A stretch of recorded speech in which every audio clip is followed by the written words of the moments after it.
show tonight. We're going to start out with a song by Rocky Muse on his guitar. We still have some people coming, but I want to advise you that this is being recorded, and we're hoping it'll be on a television show. It will be. It will be on a television show. And so a couple of things. No gross swearing or anything like that. Not even in French. Well, it depends on what they are. And then when it's on video, if you clap real fast, it sounds more real. Yeah. You want to clap real fast when you do applaud, and you'll have plenty of opportunity to applaud tonight. So as soon as you're ready, Rocky, why don't you start, and then we'll get back to the regular agenda.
Mississippi was composed in 1732 by Philippe Chevaliers.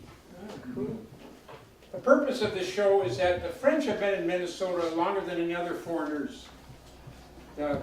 Pierre Radisson and Menard Rossier came in 1659 to find out what was here anyway. And there's several interesting books that are for sale if you want to read more about that. This place at Banfill-Locke was a stopping place for the Métis, the French and Chippewa people that came down here bringing furs and other things to the St. Paul landing. This was the last stop before they came into St. Paul. They spent the night here. They probably parked their oxen and their carts out here, and they came in here and drank some grog and told some stories and listened to some music, just like we are tonight. So there's going to be some really good stories, interesting stories tonight. The French were fun-loving people, if you haven't figured that out yet. Of course, that's why you're all here, because you know we're a lot of fun. But just to really lock that idea into your head, I'm going to tell a little vignette about a prank that the Launderville brothers pulled on each other. It involves a confessional. It was the early part of the last century, probably about 1910, or sometime in the 1910s, and it was a winter time, and the brothers Bert and Gabe Launderville asked their father if they could take the sleigh into town on Saturday night. And they'd go early and would go to confession. See, the way things were done with the Catholics back then is you'd go to confession on Saturday night and then church on Sunday. There was no Saturday night church. And the hope was that if you went to confession Saturday night, you'd behave yourself that night. So the brothers came in with their sleigh, and they had 2 horses on the sleigh, and because there was a lot of snow, so they had plenty of horses. So one of them they got to the church, they saw the light was on.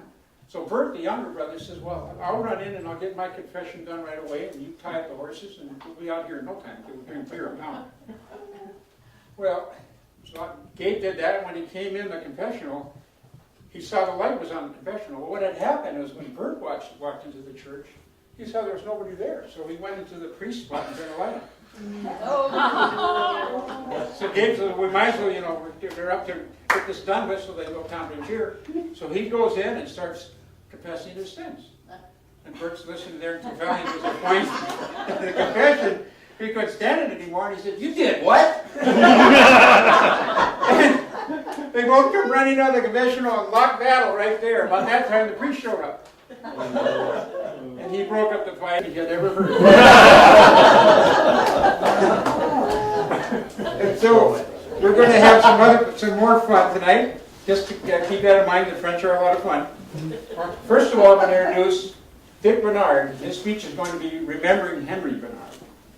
Dick Bernard grew up in rural North Dakota, not fully aware until he was 40 years old that his father was 100% French-Canadian, born and raised French-Canadian, in the community of Oakwood and Grafton, North Dakota. Since 1980, Dick became immersed in his ancestry, including a memorable trip with his dad to Quebec in 1982. Moreover, Dick has introduced his dad to the French Canadians of the Midwest to Chez Nous, a newsletter Dick edited from 1985 to 2002. Today, Dick will tell some vignettes about his dad, Henry Bernard. Remembering Henry Bernard, Dick Bernard.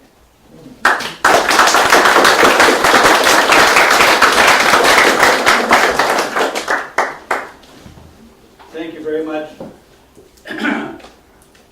First of all, you're a little tight in here, right?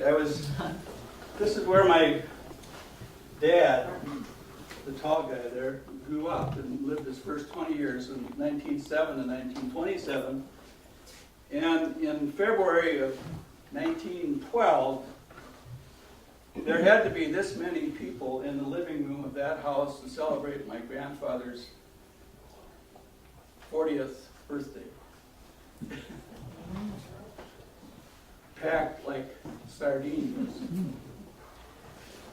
What I want to do in the short time allotted, we all have a short period of time, we're going to do the best we can with this, is I'm going to talk about my father in his own words.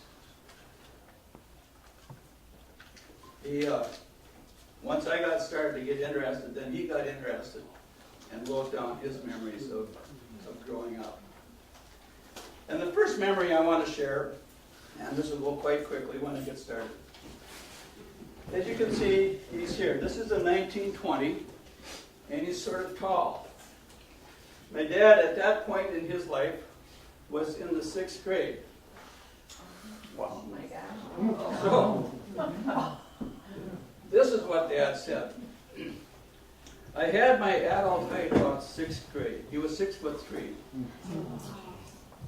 I was called Beanyard, Ichabod Crane, Daddy Loglegs, and other such forms of endearment. Since 1920. His early years, this is what he says. Dr. Glasswell had been our family doctor since before I was born. He had assisted at my delivery, and when the birth occurred, he went out into the living room and said to my dad, "It's a boy." That nickname stayed with me all through the years, and I can attest that it did. If he ever came into somebody that from Grafton, if he was 7 years old, they would still call him boy. That was what he went by his whole life. By the way, I'm just going to ask you to sort of, I'm talking about my family, sort of channel into your own family as you're listening here. People that you remember, characters in your own background. My father, about going to school. I started school at the age of 7 with none of the English language. The language at home was French. My teacher had 30 or 40 students in 1st and 2nd grade and could not take the time to give me special attention except after school. In 1994, he revealed to us that he had been held back, and he was ashamed of that, of being held back in 1st grade because he couldn't speak English. And this was a Norwegian town.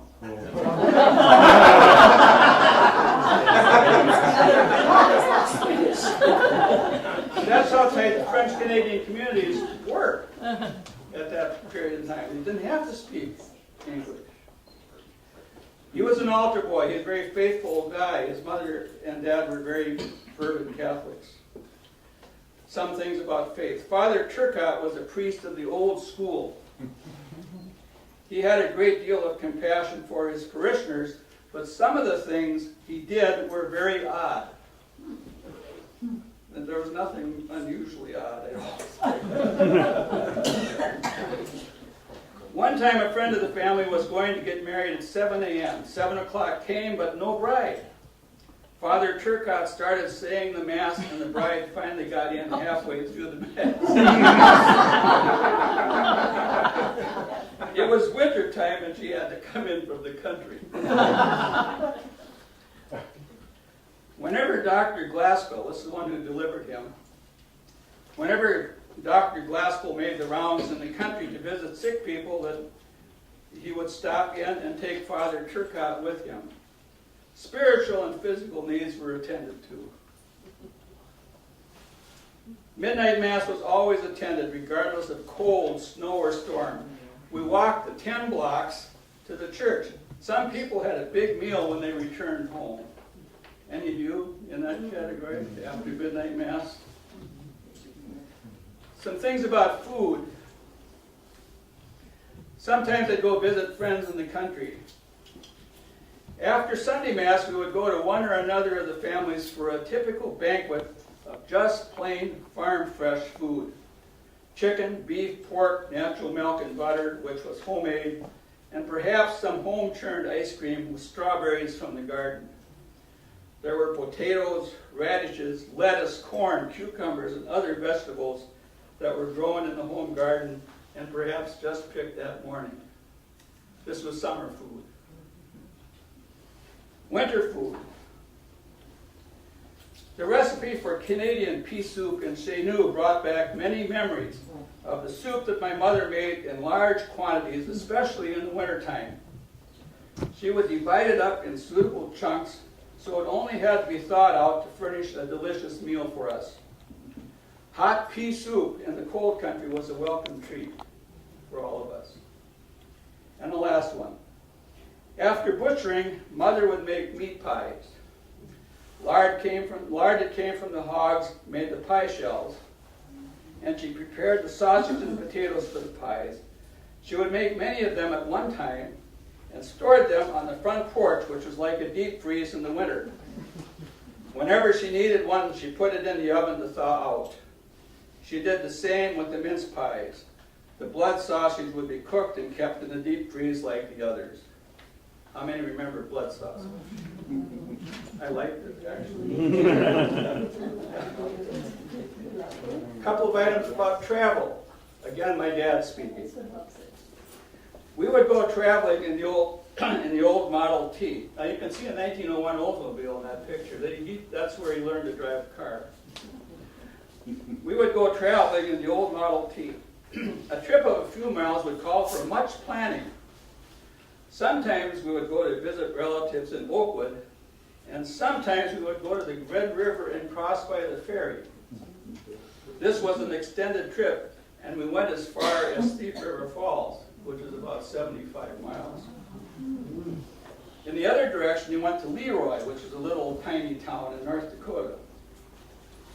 We could expect a trip or two up to the French-Canadian settlement of Leroy. We traveled over dirt roads with no signs. You either knew the roads or had to stop and ask directions.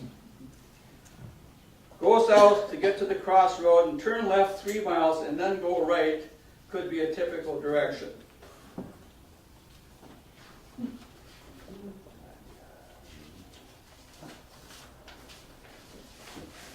Aha, my favorite one. Pete.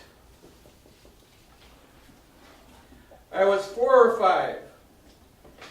During the summer, the fellows at the flour mill, my grandfather was the chief engineer at the flour mill across the river. During the summer, the fellows at the flour mill caught a woodchuck, a groundhog, and put him in a cage. He was named Pete. Pete gave a lot of amusement to visitors. His ability to peel and eat a banana was a source of awe to visitors. His ability to eat a soda cracker without losing any crumbs was remarkable. In the fall, he became drowsy. Dad decided that Pete was ready to hibernate and took him home and released him in the basement. Oh no! So awful. Doesn't say what Grandma said. Pete dug a hole in the dirt wall, stole bananas, apples, carrots, and took them inside the hole and sealed it from the inside. Dad remembered the story about the groundhog, and on February 2nd told Mother to watch, and then Pete came out to send the boy. Sure enough, Pete did come out, saw his shadow, and went back into the hole for another 6 weeks. Then he came out again, but was sickly and died. The veterinarian said it was because he lacked things he would have picked up if he had run wild. Dad had Pete mounted.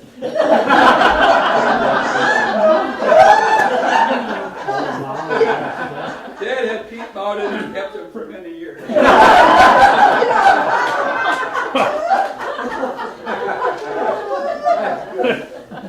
My last story. My dad's last story.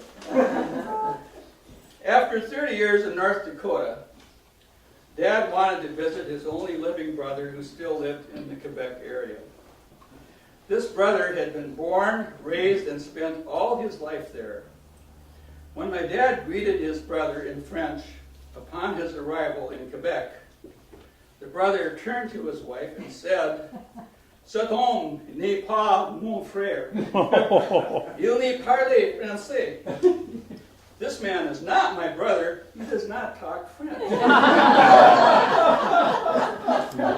Dad had been using the French he had used for many years in North Dakota, which was full of English words. Oh. Thank you.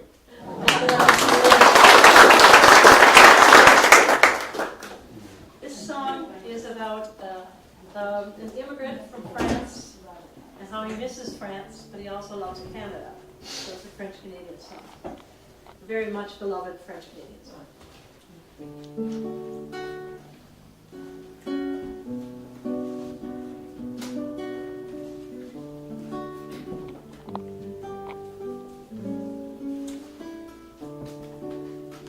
Un Canadien errant, banni de ses foyers, parcourait en pleurant des pays étrangers. Un jour triste et pensif, à poussant beau des flots, accourant fugitif, il adressa ses mots. Si tu vois mon pays malheureux, va dire ça mes amis, que je me souviens d'eux. Oh, si plein de passe, vous êtes disparus, et partir là, je ne les verrai plus. Non, mais en espérant, oh mon cher Canada, mon regard languissant vers toi apportera. Si tu vois mon pays malheureux, va dire ça mes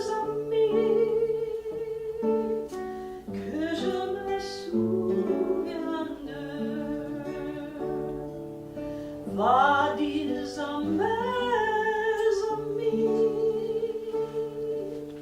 que je me souviens.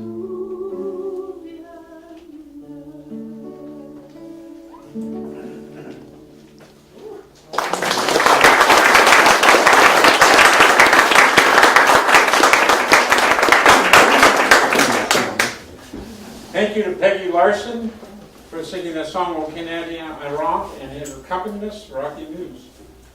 The next speaker I'm going to introduce is Jerry Foley. His speech is entitled The Original Minnesota Nice. Jerry has 2 degrees in history, and his lifelong interest in history has been reinforced by learning and writing about history of his ancestors. All his grandparents came to Minnesota from Canada. Currently, he volunteers as a gardener at Stevens House in Minnehaha Park, where he frequently tells people about John Stevens, the first white settler in Minneapolis. He plans to write a detailed history about John Stevens. So let's get the original Minnesota Nice, Jerry Foley, up here, please.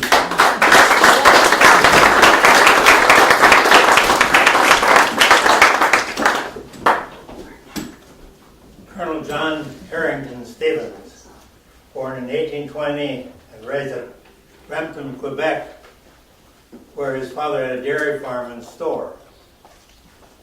John had some French Norman and French Huguenot blood, yet in Minnesota, the New England of the West, he was called the Yankee or a New Englander. John left school at age 15 when his brother Gardner asked him to come to southwestern Wisconsin to help with his farm and lead mining. He made the long trip all by himself, only to have Gardner soon take a position with the Portland and Montreal Railroad, leaving a 15-year-old in charge of his businesses. When the Winnebagos became troublesome, John joined the militia, where he was noticed by Governor Dodge, who later secured him a position with the Quartermaster Department in the Mexican War. And after the Mexican War, John staked a land claim in Texas. Soon off for Texas, traveling to Galena with now Congressman Dodge, they had a blizzard interrupted. And while they were snowbound, John heard about the health benefits of Minnesota. He was at the time suffering from consumption from the Mexican War. In April 1849, John boarded a steamer, this time headed north to St. Paul. On board he met Henry Sibley and Henry Rice, returning from Washington, who referred him to James Steele at Fort Snelling for a job. And shortly after, Steele and Stevens went up to St. Anthony Falls, where on the west bank of the Mississippi, still part of the Fort Snelling Reserve, John signed a land grant in what is now downtown Minneapolis, on the condition that he would run a ferry at the falls for the benefit of the soldiers. He also started a store with James Steele across the river in St. Anthony. But John's ambition was really to prove that Minnesota was suitable for agriculture, since most people believed it was too cold. Recognizing the good soil on his claim, he soon had it cleared and planted crops, and soon brought in a herd of registered cattle. John quickly became a friend of Art Godfrey, who was a millwright on the East Bank, also employed by Steele. And the two men both hired the same French-Canadian carpenter, Charles Mousseau, to build their now historic houses. Then John headed off to Illinois to marry his wife, Frances Helen Miller, who said yes on the condition that her piano followed them to Minnesota. The Stevens House was the social and civic center on the West Bank. The Stevens often had 30 or more people staying at the house. A diverse group like the McLeod children to go to school, or people who were new seeking to settle. The house served as the first worship center in Minneapolis, the first school, the first courthouse, a place for Indian councils and political caucuses. The charter for both Hennepin County and Minneapolis were signed in that house. And when a Meeting was called to give a name to this new settlement, either Albion or All Saints. Charles Hogue wrote to the newspaper that the name All Saints is barely applicable to more than 2 people in the state of Gaul. And a questionable application even to them. Presumably John and Helen Stevens. He suggested the name Minneapolis, Laughing Water City, which is accepted that night at the Stevens house. John was a natural leader. Shortly after Minnesota became a territory in 1849, Governor Ramsey sent him to Washington to meet with Daniel Webster, the Secretary of State, regarding territorial business. John served in the first House of Representatives of Minnesota and served 3 other times in the legislature. Both Governor Miller and future Governor Donnelly tried to get him to run for governor. And when he was in the legislature, John wrote home to Helen that many were encouraging him to run for the U.S. Senate. But he said, I have no ambition for that. I would much rather be at home with my family.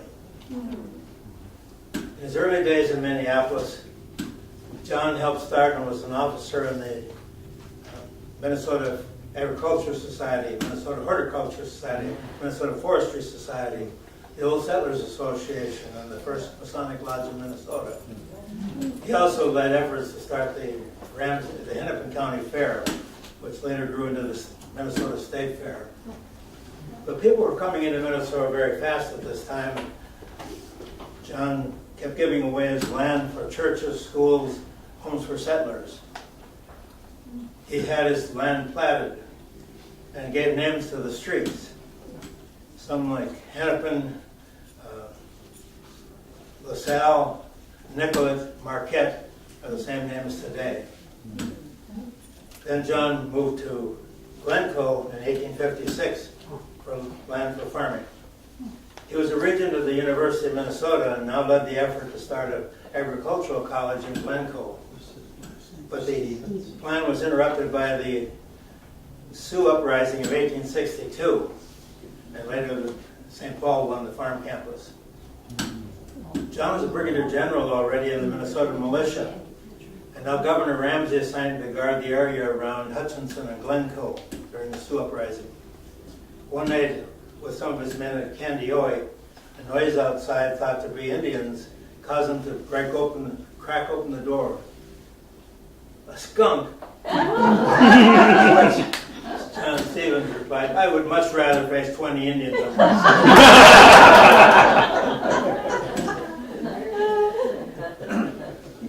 After the Sioux Uprising, John was assigned to the U.S. the Treasury Department of this Union Army, stationed in Natchez and traveling the southern states. And when the Civil War ended, he invited his old friend Art Godfrey to join him in selling cotton.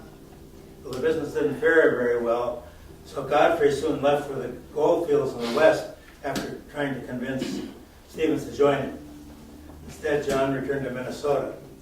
His farm at Glencoe had been devastated by the war, so he went to Minneapolis where Helen and the kids were, and started over now with public speaking and writing, including 2 early histories of Minneapolis. John remained poor, while Godfrey came back with his gold. John later wrote to his sister, I could have been a millionaire if I'd hung on to my original claim.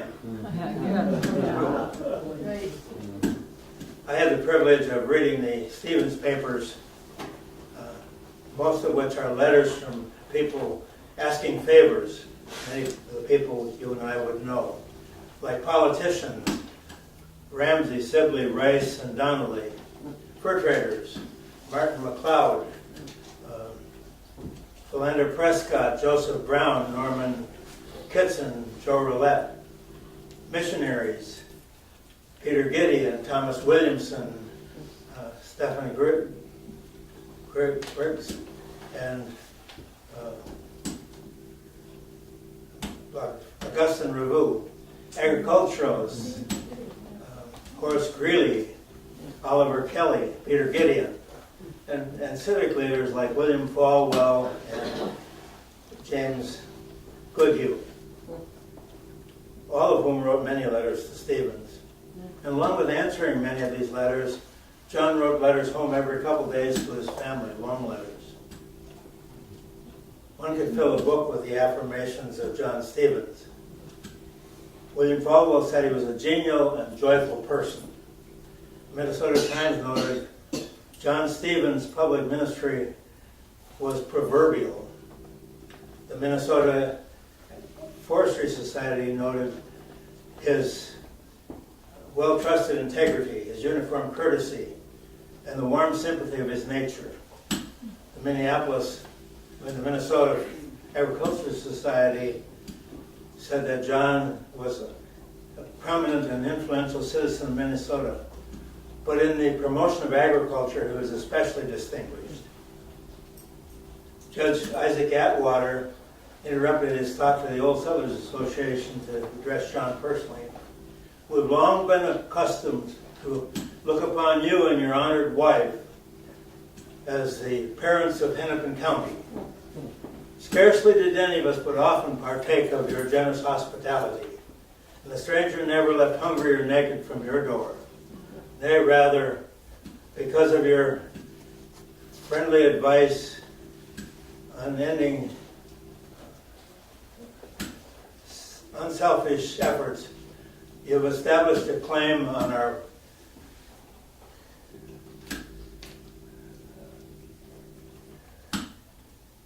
Hearts?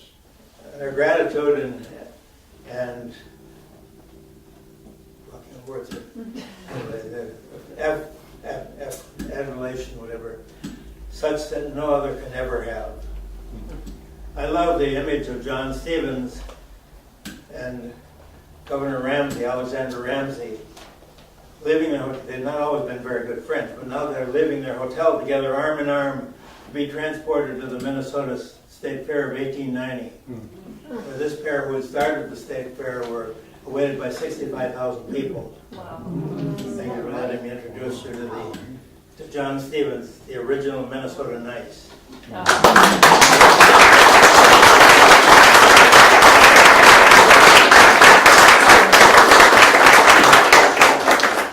It's my privilege to introduce one of John's ancestors, or descendants, I should say, fourth generation, third generation. I think we've got it at fourth. Their daughter, Catherine, John and Helen's daughter, Catherine, married Philip Winston, who was a railroad builder, became the mayor of Minneapolis. And Catherine is also Catherine Winston, named after John's daughter. Stand, let them see you.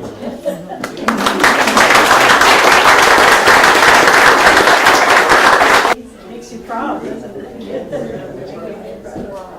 So I suppose if they invited any French people to John Stevens' house, they would have a little wine. And this song is Chevaliers de la Table Ronde. It's a very popular French song. And, the words mean these are cavaliers of the round table, and they really are having a good time if the wine is good. That's the first verse. Second verse is, I like to drink 5 or 6 bottles with a woman on my lap. And the third one is, when I die, I want to have written on my grave, here lies the king of drinkers. And the last verse is, the moral of the story is, drink before you die. But it's Chevaliers de la Table Ronde. There's many more verses, but these are good. And you can sing along, please. There's a lot of repetition.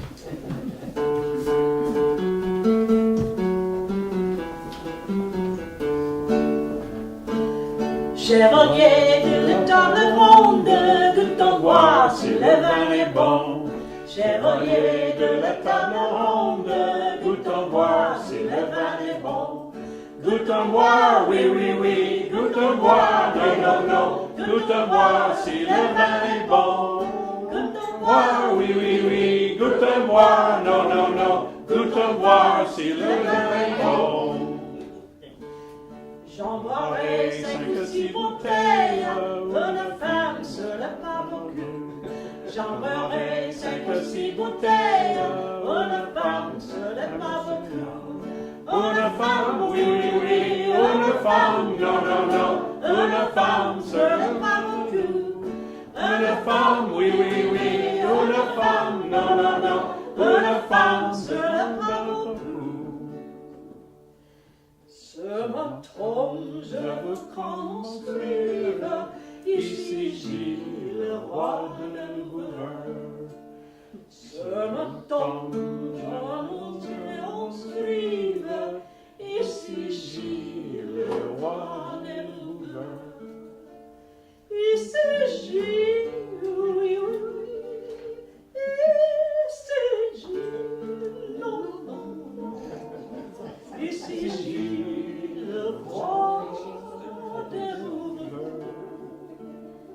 Ici Gilles, oui, oui, oui. Ici Gilles, non, non, non. Ici Gilles, le roi des Auvergne. Amoureux de cette histoire, se boirait avant de mourir.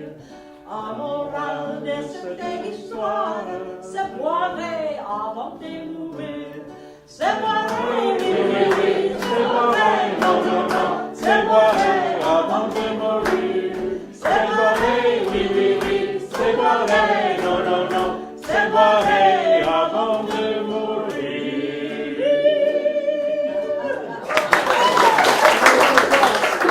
Thank you. Thank you, Peggy and Rocky, for the delightful song Chevaliers de Table Ronde. That song when I was 10. And now I'm going to introduce our next speaker, Mark Levine. His speech is entitled, "In the Beginning There Was a Chapel." Mark was raised in a French-Canadian community in northwest Minnesota, a descendant of Métis ox cart traders, voyageurs, copper miners, farmers, and storytellers. He's president of the French-American Heritage Foundation. The story of the first chapel of St. Paul that he's going to tell is from a Native American perspective. Mark Levine, "In the Beginning There Was a Chapel."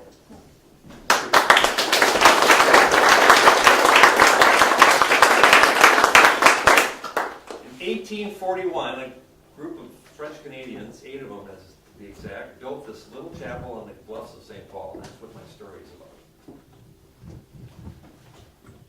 In the beginning, they built the chapel. And that was the beginning, the time of the white man. But it's the beginning of the end for us.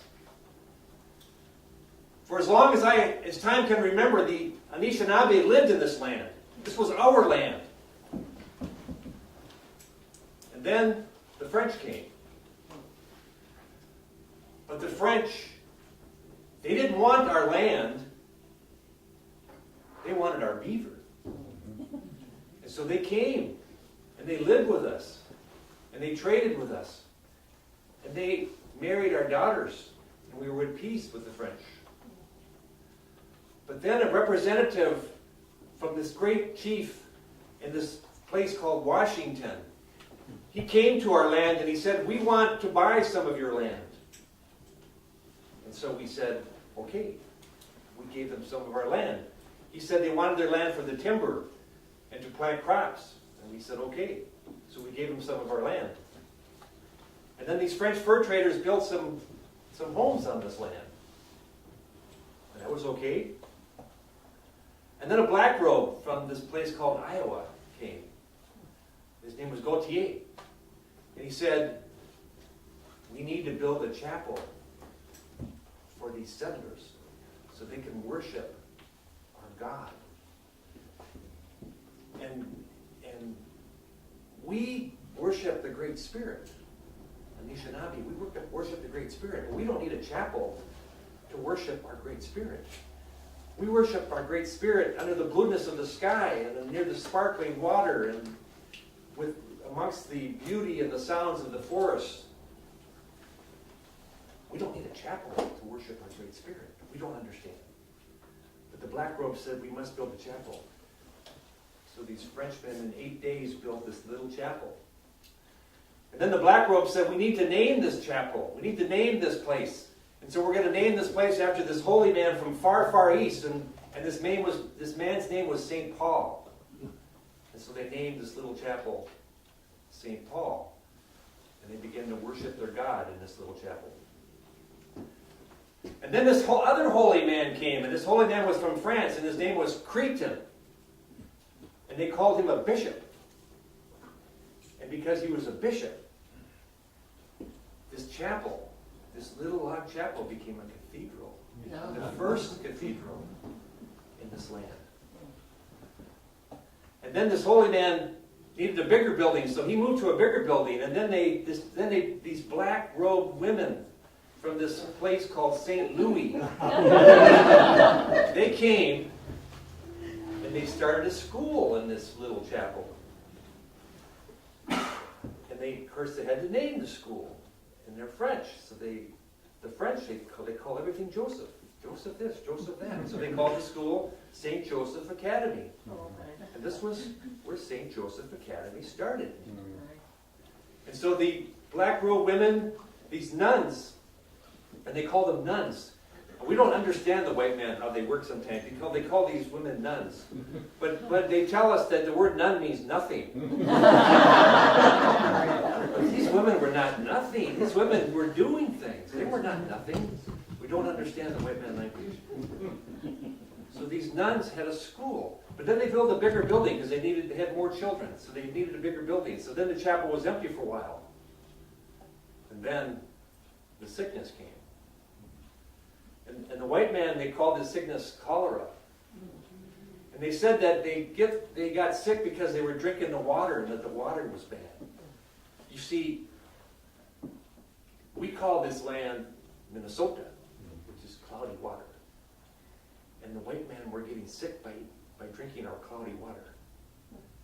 But us, Anishinaabe, we've been drinking this water for as long as time can remember. We don't get cholera. But they got sick. And many white men got sick, and white women, and white children. And so they needed a place to treat the sick. So the chapel became a hospital.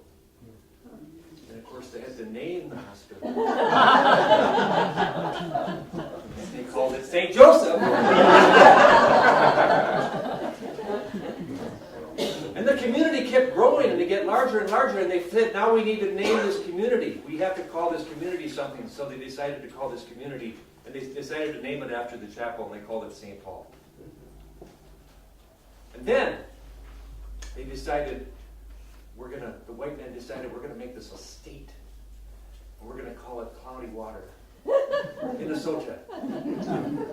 But we need a place where everybody can gather and make decisions about our state, so we need a capital.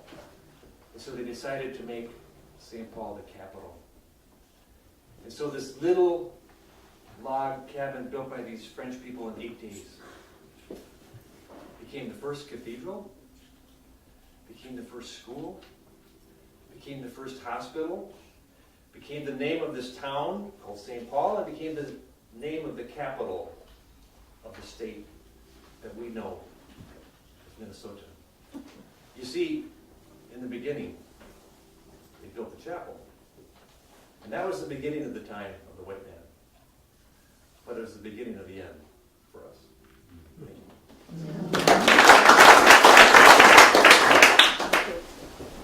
This is a song that was probably sung by the voyagers that were traveling up to St. Paul.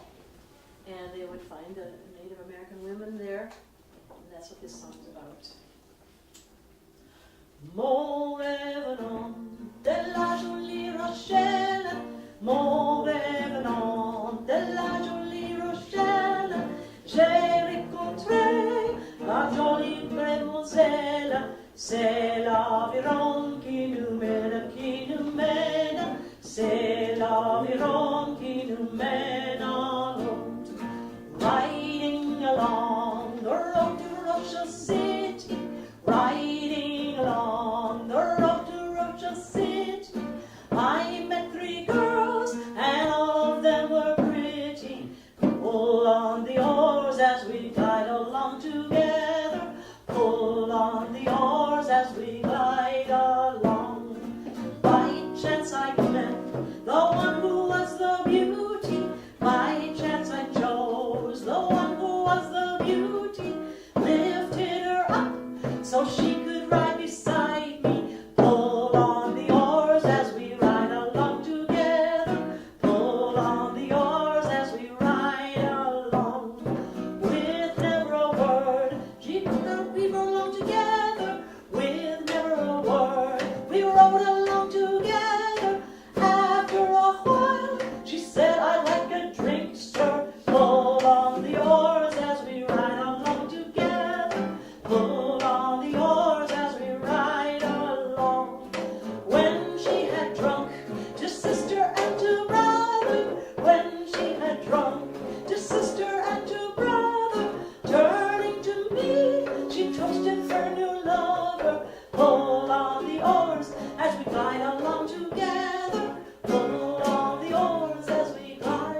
once again, thanks to Peggy and Rocky for the wonderful music. That was C'est La Brion.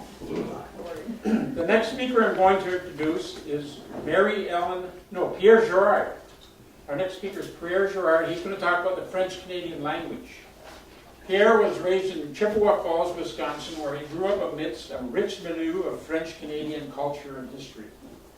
He's the past president of La Société Canadienne Française and serves on the board of the Tour France Minneapolis Sister City Committee. He has researched his family genealogy all the way back in France to 1492. Oh, wow. So his story is about the French language in both France and Canada, and I think he's going to talk a little bit about Minnesota too. Pierre Girard.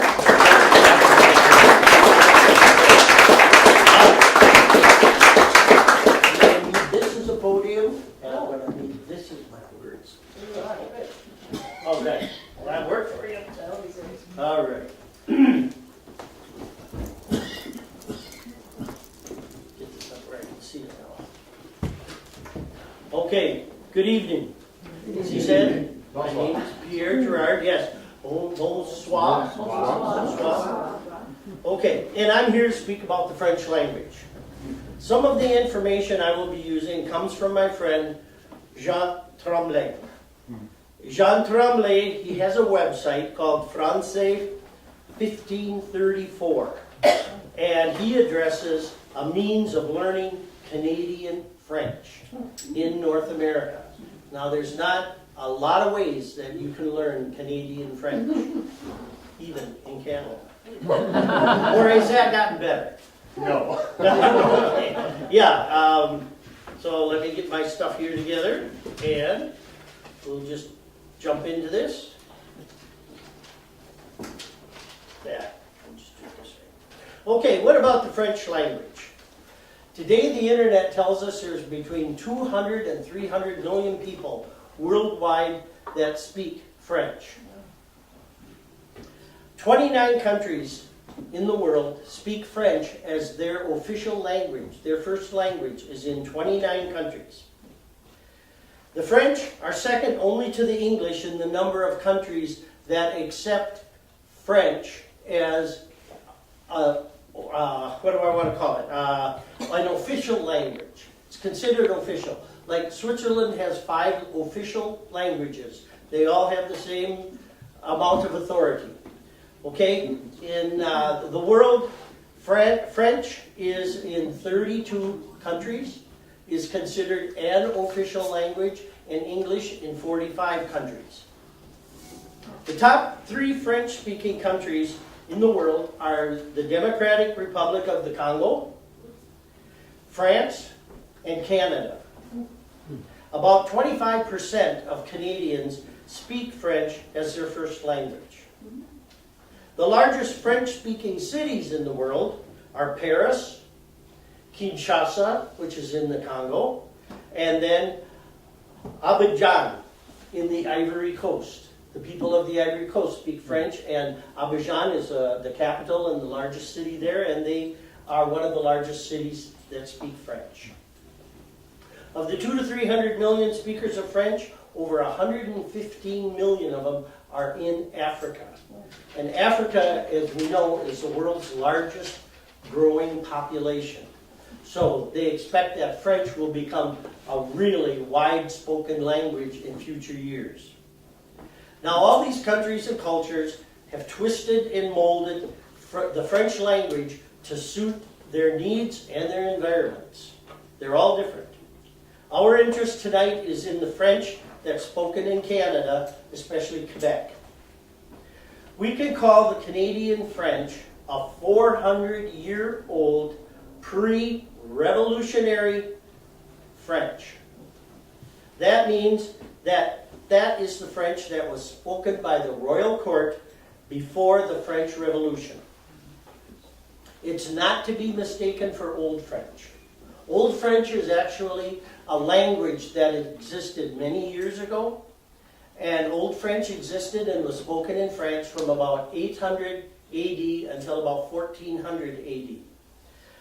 And then they came up with their new French, which became Royal French or the King's French. Jacques Cartier first explored eastern Canada in 1534. That's where our friend Jean gets his website from, 1534. Then Samuel Champlain began the settlement of Quebec in 1608. Now, he encouraged people to come over from France because he talked the government and the king into establishing a presence in North America. And so he went to the king and got money and got permission to bring people from France over to Quebec. He brought people from all over France. Not a lot of people, but the people who originally, very first ones that came over, came from different parts of France. So he decided, okay, we all need to speak together, and we're all speaking a little bit different here because there's different dialects in France, things of that sort. So we're going to speak one language. And he decreed that that language would be the King's French, Royal French. Champlain and his associates, they were friends of the king. They talked to the king often whenever they had an opportunity to get back to France. And so they were all very familiar with the King's French. So he decreed in 1608 that the language of Canada would be French. The King's French, Royal French. Okay. The folks in France, they didn't get around to making that declaration until the 19th century. Like 300 years later, they decided that French should be the official language of France. Okay. So, today the form of French that the King's French, the Royal French, that the people originally started speaking, that is the French that is spoken in Canada today.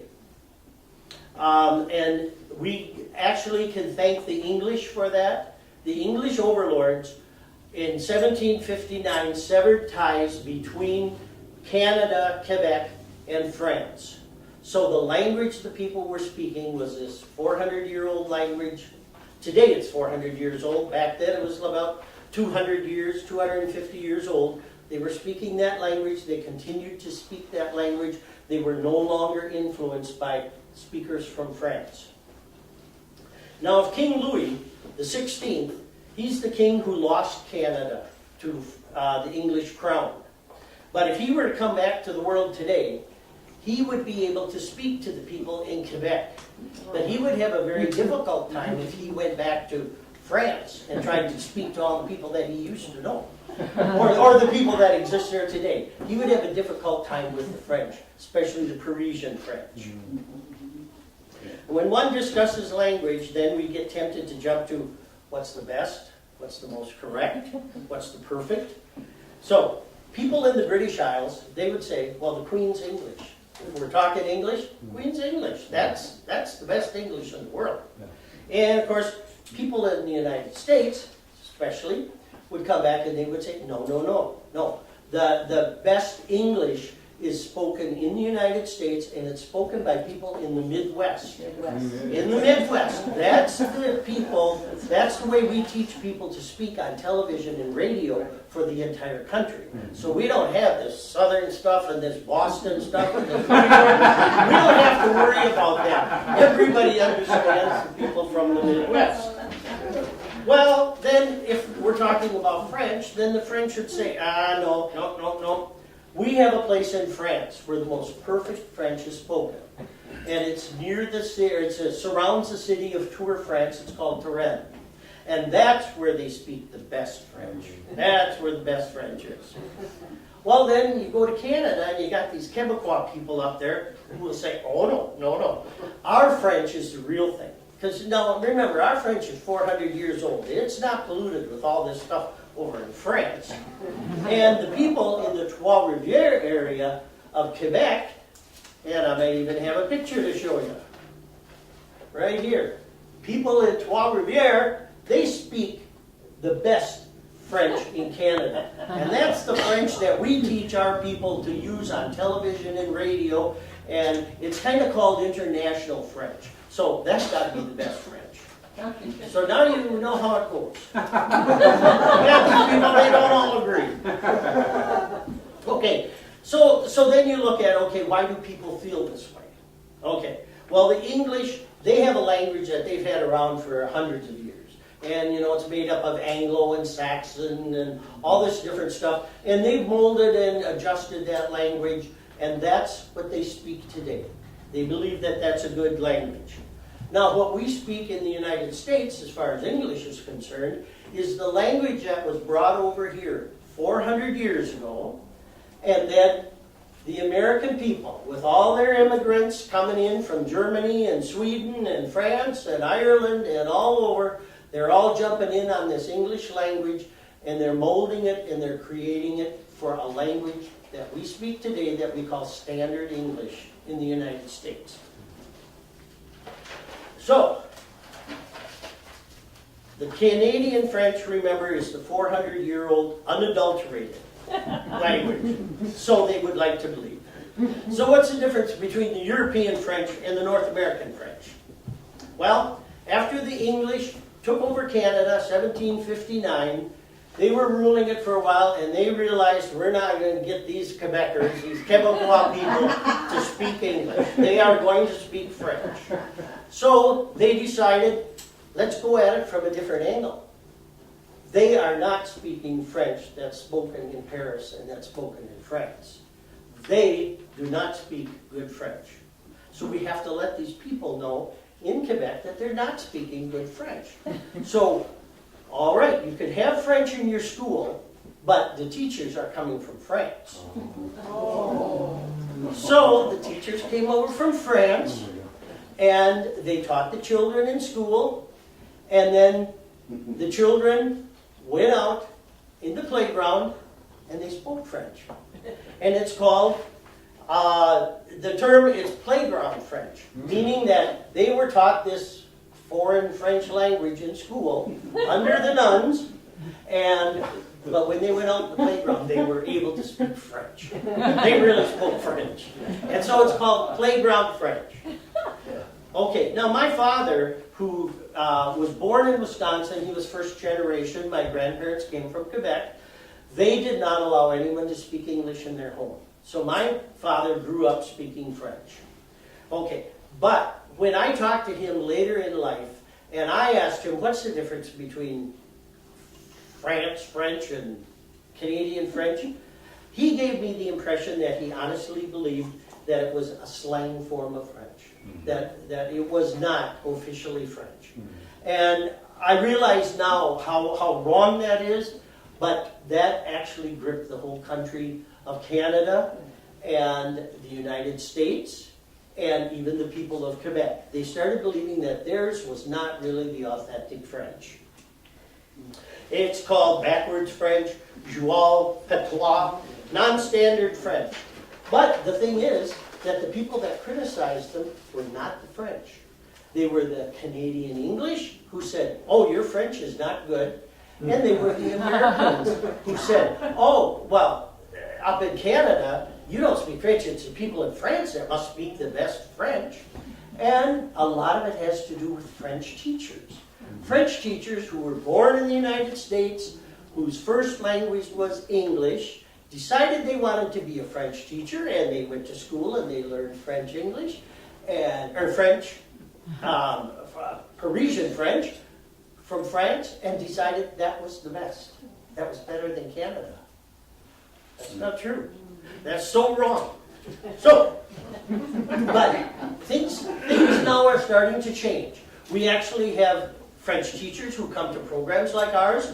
We sit down and we talk with them and we explain. There's a whole history of French. 400 years worth of French that's up in Canada that's wonderful that you can use in your classes. And you can teach part of that language to your classes. It's something that will really help these students. And even in the United States now, a lot of our corporations are recognizing that the language of Quebec is really something to be respected, it's something to cherish. And so now, being that, especially Minnesota here, Quebec is the largest trading partner of Minnesota. Canada is #1 for the United States, but Quebec is #1 for Minnesota. So 3M and other corporations in Minnesota now realize if we want to talk to those people up in Canada, we better start using their language. And so with their advertising and their services, they are using the Canadian French when they deal with the people in Quebec. There's different ways that, how are we different? We're different in accent, vocabulary, and usage. And the accent, there's like 8 accents up here in Quebec. All these different colors represent a different kind of an accent. They're all just slightly different, just like we have in the United States. Yes, Mark? And I'm running over my time. Almost done. Okay.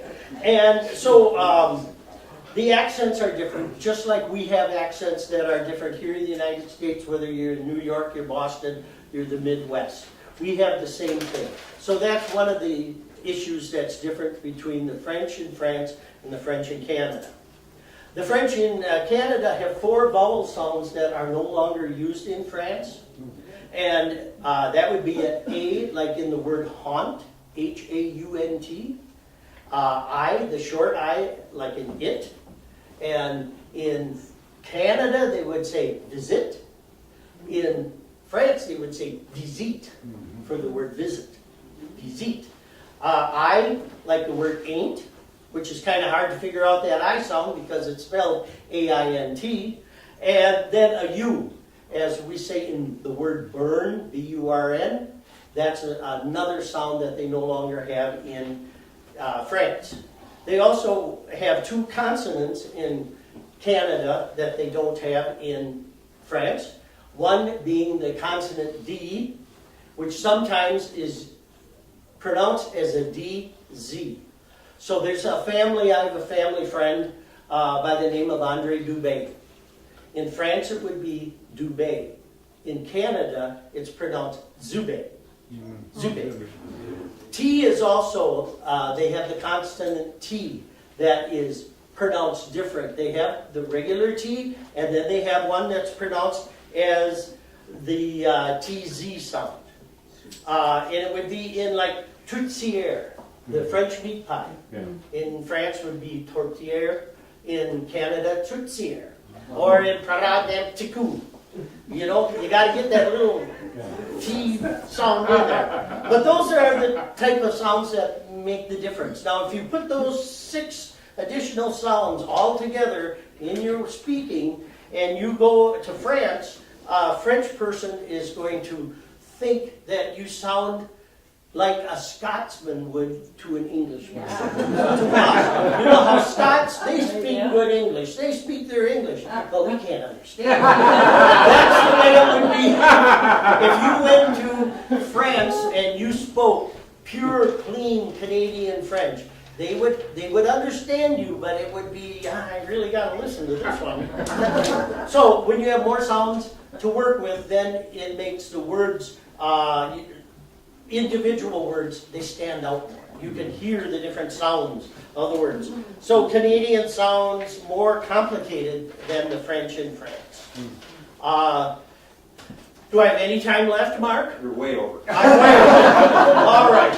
Well, if you were to say thank you up in Canada, merci, they would answer bienvenue. You're welcome. If you say merci in France, they're going to say derrière. French Canadians are not afraid to create new words and change words, like from a noun to a verb. Like we have the word in English, friend, and we have taken that word, especially now with Facebook, and now you friend somebody on Facebook. It's become a verb now. It was a noun, friend is a noun, but to friend somebody now has become a verb. And I think before I get kicked out of here, I just want to say thank you to everyone, and to the 300 million people that speak French, keep speaking it your own way. They're all valid. Now we'll have a little French lesson for you to So this just angry song. It's about a lark that was singing all night, and so the Alouette is a lark. And he was singing all night, and so this man said, I'm going to take all your feathers out. So je te plumerai is, I'm going to take out all your feathers. And this particular lark has feathers on his head and on his eyes and on his beak and everything. So, sing along. Alouette, chante Alouette, Alouette, chante plumerai, chante plumerai, chante plumerai.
Wonderful, lively French lesson, Nick. And I just want to say that the opinions expressed by Gerard are not necessarily those of the management. The next and final speaker we have is Mary Ellen Weller, who's going to give a little skit about Dr. Signoret. Mary Ellen Weller is a St. Paul native with a Master of Arts in French from the University of Minnesota. She taught French at Apple Valley High School and the Mesabi Range Community and Technical College in Virginia, Minnesota.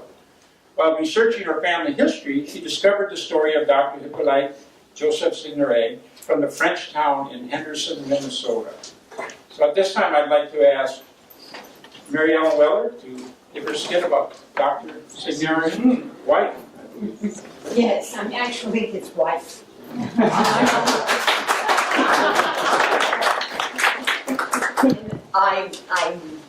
After all this good cheer, I'm going to take you on a more serious story. Mrs.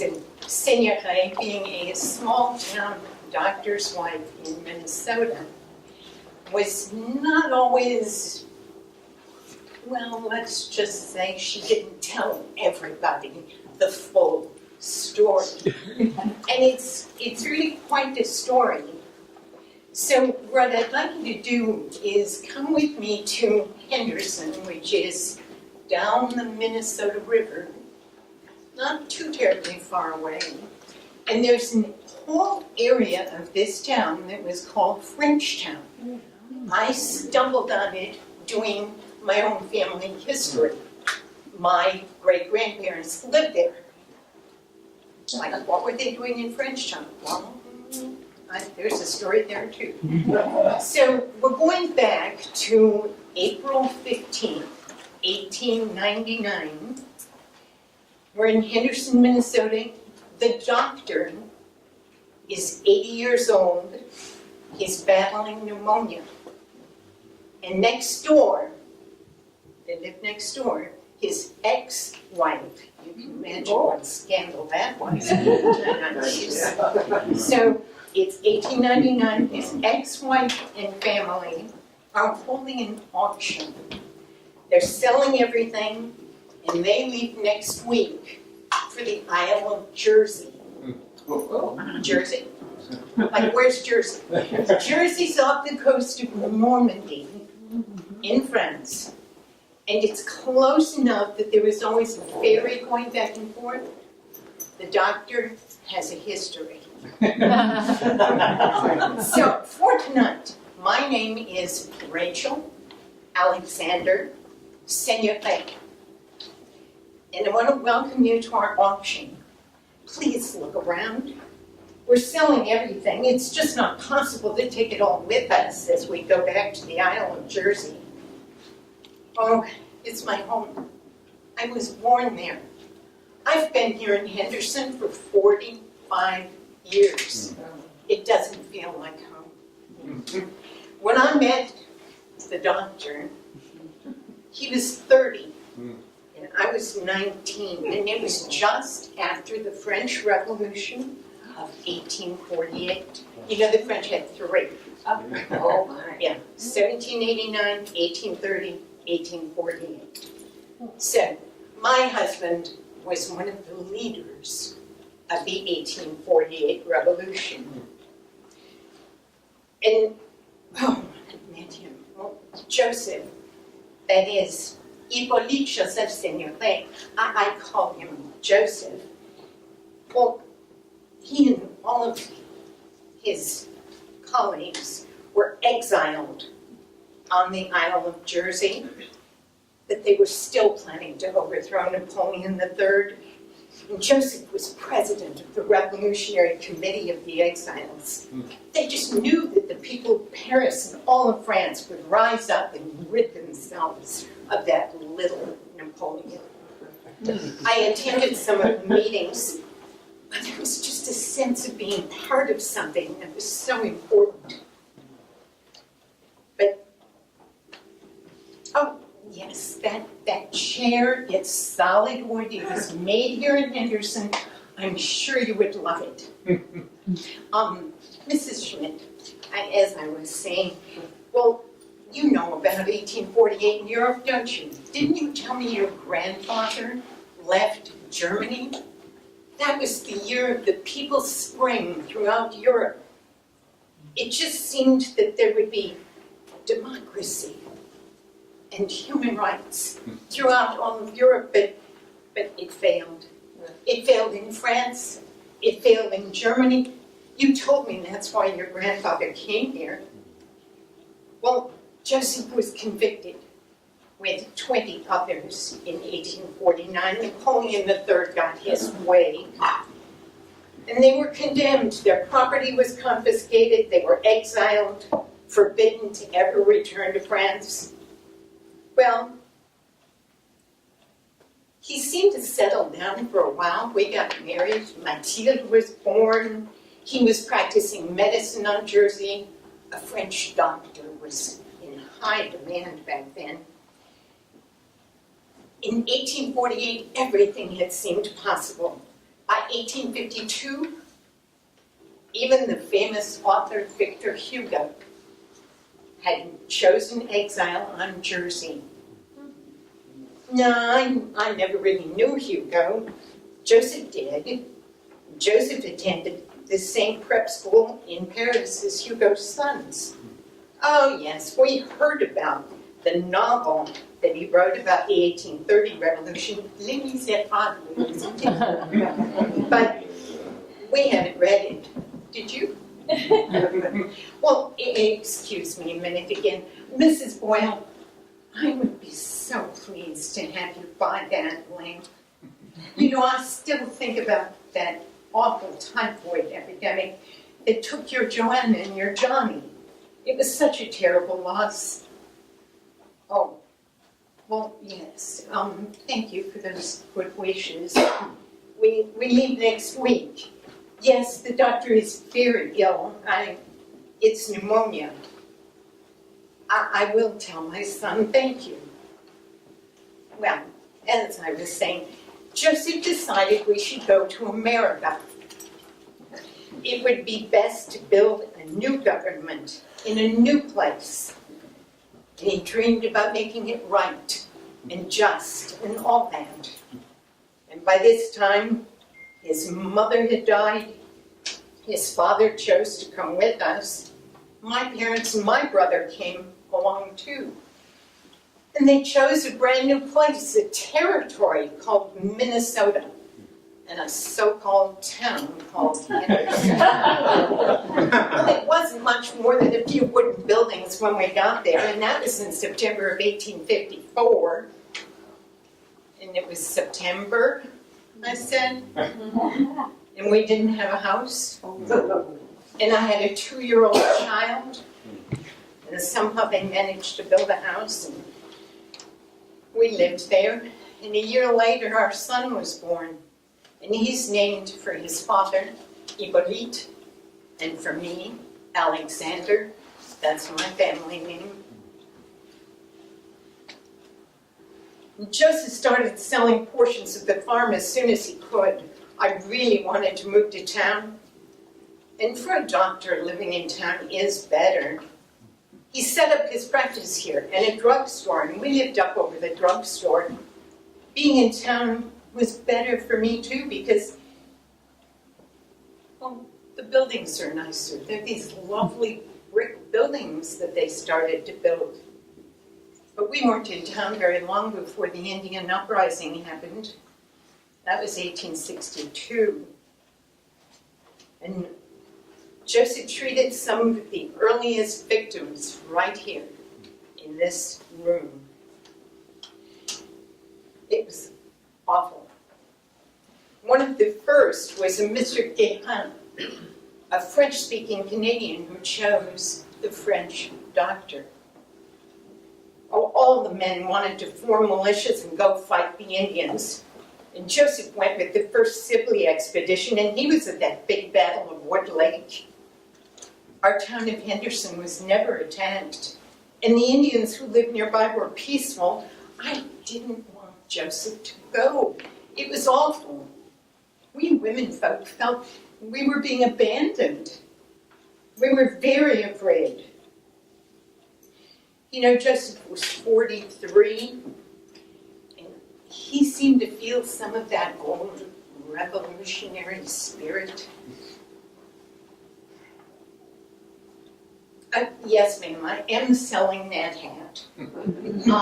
Yeah, my son won't help you. He's by the door. Well, Joseph stayed with the troops guarding the prisoners taken at Wood Lake. He was there for the trials and the hangings in Mankato. He wrote and signed the death certificate for the hangings. Then he stayed with the guards and the prisoners throughout that winter at Fort Snelling. And he came home for a few months. In 1863, he re-enlisted in Hatch's volunteer cavalry as assistant surgeon. And they went to round up Indians who had retreated to the northwest. I stayed in Henderson and I tried to run the drugstore. It was hard. Mathilde was 10. Alexander was just 7 and Améthyste was a baby. Neighbors helped us, especially the Bisson family. Joseph had known them in Paris. Oh, my mother died that year, and then my father, and I wanted to go home to Jersey. Eventually, Joseph came home, 1865, but I thought more and more about going back to Jersey, and it came between us. Well, Joseph joined the Minnesota Historical Society. He really felt part of Minnesota. I think his role in the Indian War just gave him roots I didn't have. I wanted to return to Europe. 4 years ago, in 1895, we divorced. After 45 years of marriage, he was 76, I was 65, and he remarried at the end of the year. We lived next door to each other in downtown Henderson on Maple Street. I know many people were scandalized by our arrangement, but his new wife, my Bisson, well, our two families have been friends for many years. She was born in Paris. She is a nice person, and I know she'll take care of him. He really is very ill. It's pneumonia, and he is 80. Yes, Alexander, what? You look very solemn. What is it? Well, are you sure? Oh, both of my. He's gone? Well, he will stay here in Henderson then. But I'm going back to Jersey. Wow.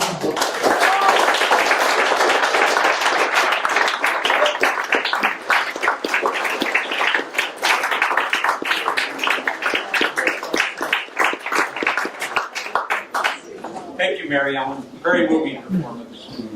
At this time, I want to ask Mark Levine, the president of the French American Heritage Foundation, to make a few words.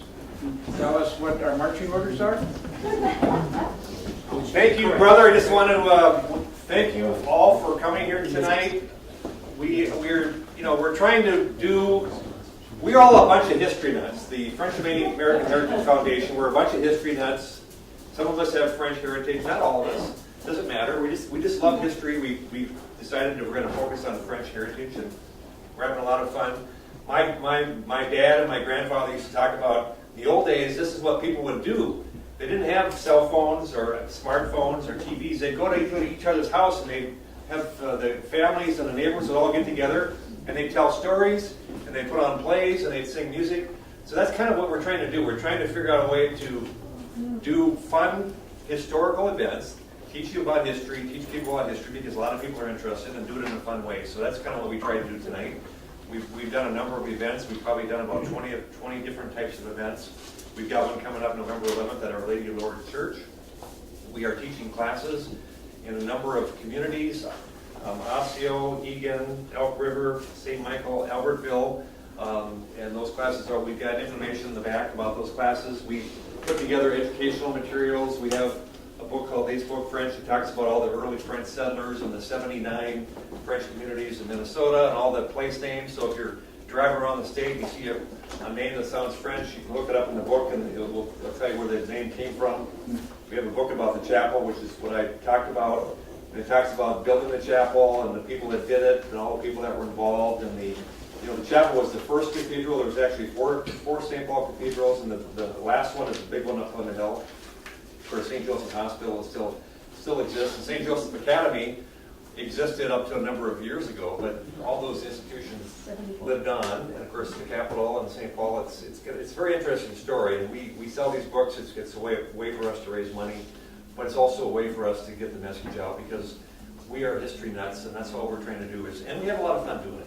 So thank you all for coming. We're going to end this and we're going to end with a song, and then we can chat. We got some more wine. I don't care what beer. If you got confused about beer, so I'm teaching about French. It's still vin and fromage if it's out in the lobby. There's We like Couton Noir, Sylvain. So this song is for you French Canadians that are from Winnipeg and Manitoba. It's from a group called Louis Boys. They're from Winnipeg and they were popular in the 70s. This is their most popular song, I think. It's all about Louis Riel. They loved Louis Riel. He was the first governor, I think, of Manitoba.